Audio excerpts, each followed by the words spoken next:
Let's get started. Hey friends, in this one I'm sharing you that how I clear my static and sat B paper. That is sat A, that is the low, and sat B, that is the SCP.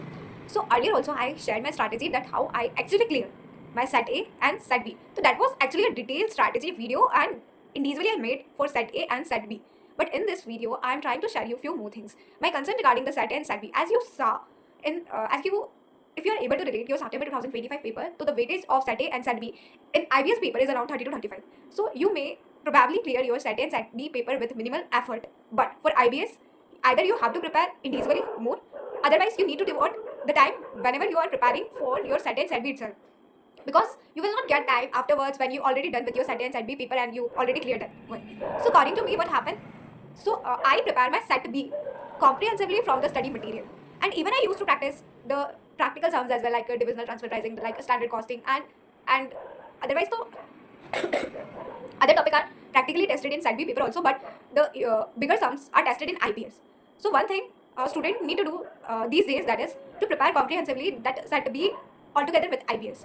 And if you do not prepare that much, at least you have know that where written, what, where, and how the things are written in the study material. It means that you know that at the list कि जो भी आपका SAT B का paper है, जो module है ना ICA का स्टडी मटेरियल, उसमें जो आपका दो मॉड्यूल है फर्स्ट SAT B, तो मॉड्यूल 1 में कहाँ कहाँ क्या क्या लिखा है एंड मॉड्यूल 2 में कहाँ कहाँ क्या क्या लिखा है. आई नो कि इंडेक्स तो आपके पास होगा, बट एक बार अगर आप जब उसको रीड कर रहे हो तो वो अगर साइड बाय साइड अगर देखते गए उस टाइम तो कहीं ना कहीं हेल्प करेगा. एंड उसके बाद भी ऐसा होगा कि एग्जाम में इतना ज़्यादा ग्रिप नहीं होगा in the chapters like divisional transfer pricing, like standard costing, like budgetary control, because recently question आया था on the budgetary control. तो मतलब इतना टाइम ही नहीं मिला था कि उस क्वेश्चन को अटेंड करके उसका मतलब वो क्या पूछा है और हमारे मॉड्यूल में क्या लिखा है, उसके जो फिगर्स रिजल्ट है वो शायद प्रोबेबली अलग है, उसको चेंज करके उसमें और थोड़ा एफर्ट डाल के उसको सॉल्व करना, इतना टाइम भी नहीं मिला IBS में. बट ऐसा हो रहा है तो बेटर है कि हमें थोड़ा सा उस पर ग्रिप हो at the same time when we are preparing for our SAT A and SAT B paper. And for SAT A paper तो I know कि सब PDF से रीड करते हैं, देन उसे क्लियर भी कर लेते हैं somehow. एंड थोड़ा अंडरस्टैंडिंग हमें होना चाहिए कि हमारे मॉड्यूल 1 में मॉड्यूल 2 में आई नो कि लो में तो फिर भी हम थोड़ा सा ढूंढ के कैसे भी कर लेंगे, बट जो SAT B है उसमें थोड़ी सी प्रिपरेशन की जरूरत पड़ेगी. बिकॉज क्योंकि जब क्वेश्चन आ रहे हैं स्टैंडर्ड कॉस्टिंग पे, डिविजनल ट्रांसफर प्राइसिंग पे या बजटरी कंट्रोल पे, तो वो कहीं ना कहीं थोड़ा सा हमें प्रॉब्लम क्रिएट तो कर ही रहा है.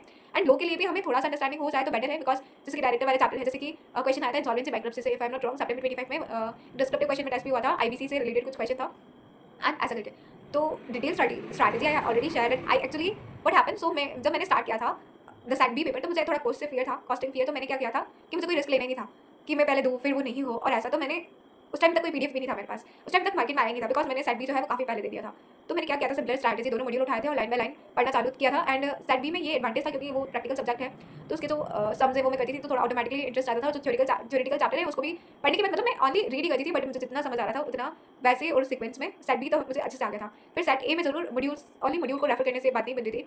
फिर PDF भी रेफर किए थे फॉर SAT A के लिए, PDF से भी प्रिपेयर किया था. इंस्टीट्यूट के जो ICIBS पोर्टल पे क्वेश्चन थे उससे भी प्रिपेयर किया था. तो that way I score in SAT A 70 out of 100. तो इवन मुझे SAT A में और एडिशनल प्रिपरेशन करनी पड़ी थी. And SAT B में I scored just 52 out of 100.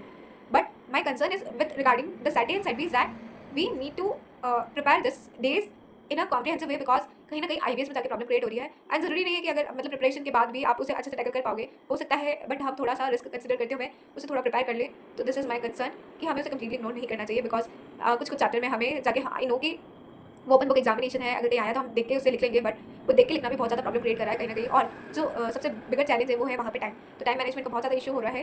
That's why I am trying to the key takeaways from my September 25 learning कि कहीं ना कहीं IBS जो है बहुत ज़्यादा प्रॉब्लम क्रिएट कर रहा है. This is what I personally experience. कहीं ना कहीं SAT B भी बहुत ज़्यादा प्रॉब्लम क्रिएट कर रहे हैं अंडर द IBS पेपर. एक तो सबसे बड़ा इशू हो रहा है टाइम मैनेजमेंट का, एंड सेकंड जो इशू है कि हमें इन दो सब्जेक्ट में कहीं ना कहीं कम कमांड होती है एज कम्पेयर टू अदर्स में हम प्रैक्टिकल सम्स में थोड़ा सा टाइम ज़्यादा लग रहा है, लिखने में टाइम ज़्यादा लग रहा है. तो की टेकअवेज है कि हमें इसे मतलब दोस्त who are recently preparing for SAT and SAT B, तो उनके लिए ये की टेकअवेज है कि वो थोड़ा सा कॉम्प्रिहेंसिवली तरीके से उसे प्रिपेयर कर ले, ताकि थोड़ा वो ज़्यादा थोड़े एफर्ट अभी दे देंगे तो वो कहीं ना कहीं हेल्प करेगा later when they actually appearing for the final board group और for the IBS paper. Alright.